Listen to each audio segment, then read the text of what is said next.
चलिए अभिक्रिया के वेग पर स्टाइकियोमिति के प्रभाव से संबंधित कुछ प्रश्न हल करते हैं।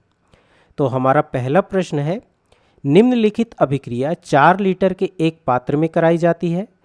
अभिक्रिया ए के 8 मोल के साथ शुरू होती है और 2 घंटे के बाद ए के 4 मोल बचे रहते हैं।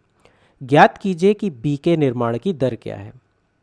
और यहाँ हमें जो अभिक्रिया दी गई है उसमें 2A से 3B का निर्माण हो रहा है। ठीक है, तो हम इस प्रश्न को कैसे हल करेंगे? सबसे पहले चलिए अभिक्रिया के वेग का समीकरण लिख लेते हैं।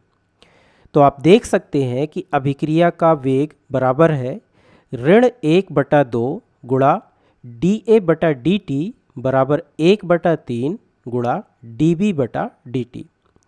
तो यह अभिक्रिया की स्टाइकियोमिति को ध्यान में रखते हुए अभिक्रिया का वेग होगा।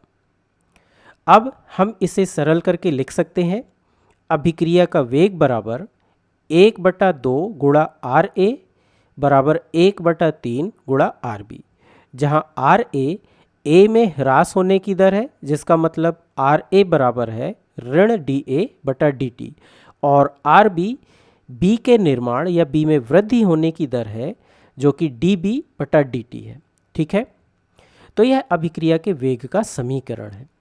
अब प्रश्न में दी गई जानकारी से हम देख सकते हैं कि A की आरंभिक सांद्रता A0 बराबर है A के मोलों की संख्या बटा पात्र का आयतन। यहाँ A के मोलों की संख्या है 8 मोल बटा पात्र का आयतन है 4 लीटर, और इसे हल करने पर मिलता है 2 मोल प्रति लीटर। अब 2 घंटे बाद A की सांद्रता क्या होगी? यह होगी AT बराबर A के 4 मोल बटा 4 लीटर, यानी 1 मोल प्रति लीटर। यहाँ AT में T का मतलब समय है, जो कि 2 घंटा है। अब A का ह्रास होने की दर यानी RA बराबर है ऋण dA/dt, जिसका अर्थ है 2 घंटे बाद A की सांद्रता ऋण A की आरंभिक सांद्रता बटा डेल्टा T यानी समय में परिवर्तन। अब यहाँ 2 घंटे बाद A की सांद्रता यानी AT 1 मोल प्रति लीटर है, और A की आरंभिक सांद्रता A0 2 मोल प्रति लीटर है, और समय में परिवर्तन डेल्टा T जो कि प्रश्न में दिया गया है यह 2 घंटा है। अब इन मानों को इस समीकरण में रखकर इसे हल करने पर हमें जो अंतिम उत्तर मिलता है वह है RA यानी A का ह्रास होने की दर बराबर 0.5 मोल प्रति लीटर घंटा। जैसा कि आप देख सकते हैं, चूंकि A का ह्रास हो रहा है इसलिए इसकी सांद्रता समय के साथ कम होती जाएगी।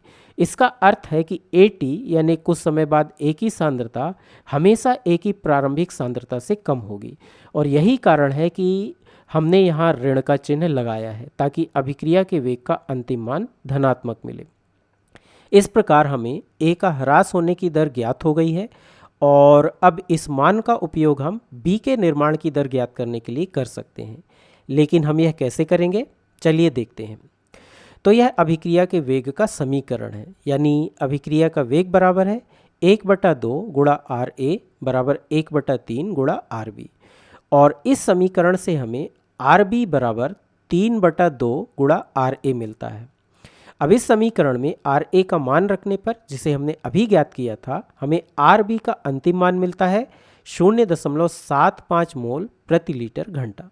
ठीक है, यही हमारा उत्तर है। चलिए एक और प्रश्न हल करते हैं। यह प्रश्न है, एक विशिष्ट अभिक्रिया में X के ह्रास की दर 0.006 मोलर प्रति सेकंड थी और Y के ह्रास की दर 0.015 मोलर प्रति सेकंड थी, जबकि Z के निर्माण की दर 0.006 मोलर प्रति सेकंड थी। अब इस जानकारी के आधार पर हमें ज्ञात करना है कि अभिक्रिया की स्टाइकियोमिति क्या है। इस प्रश्न को हल करने के लिए चलिए सबसे पहले प्रश्न में दी गई दरों को लिख लेते हैं। तो यह X के ह्रास की दर है, यह Y के ह्रास की दर है, और यह Z के निर्माण की दर है। और इस जानकारी के आधार पर हम कह सकते हैं कि अभिक्रिया कुछ इस प्रकार होना चाहिए, जिसमें X और Y मिलकर Z का निर्माण कर रहे हैं। अब हम जानते हैं कि किसी अभिक्रिया की स्टाइकियोमिति उन दरों से संबंधित होती है जिन पर अभिकारकों का ह्रास होता है और उत्पादों का निर्माण होता है, और यहाँ जो अभिक्रिया हो रही है उसमें x और y का ह्रास हो रहा है, जिससे उत्पाद z का निर्माण हो रहा है। अब यदि प्रश्न में दी गई जानकारी को देखें तो हम कह सकते हैं कि x के ह्रास की दर और z के निर्माण की दर समान है। इसका अर्थ है कि स्टाइकियोमिति गुणांक भी समान होने चाहिए, अर्थात यहाँ x और z का अनुपात 1:1 होना चाहिए। लेकिन यदि y के ह्रास की दर को देखें तो यह x के ह्रास की दर का 2.5 गुना है, 2.5 गुना है। हमने यह कैसे पता लगाया? तो इसके लिए चलिए इन दोनों की तुलना करते हैं, ठीक है। तो y के ह्रास की दर बटा x के ह्रास की दर बराबर होगा 0.015 बटा 0.006, जो कि यहाँ इकाइयाँ एक समान है इसलिए वे कैंसिल हो जाएंगी और अब इसे हल करने पर हमें 2.5 मिलता है। इसका मतलब है कि इस अभिक्रिया में x के प्रत्येक 1 मोल के साथ हमें y के 2.5 मोल की आवश्यकता है। केवल तभी हमें उत्पाद के रूप में z का 1 मोल प्राप्त होगा। अन्य शब्दों में x का 1 मोल y के 2.5 मोल के साथ अभिक्रिया करके हमें z का 1 मोल देता है। अब इस अनुपात को पूर्ण संख्याओं के रूप में व्यक्त करने के लिए हम इस अनुपात का 2 से गुणा कर सकते हैं, जिससे हमें अंतिम स्टाइकियोमिति समीकरण मिल जाता है, अर्थात 2x और 5y अभिक्रिया करके 2z का निर्माण करते हैं और यह एक संतुलित रासायनिक समीकरण है।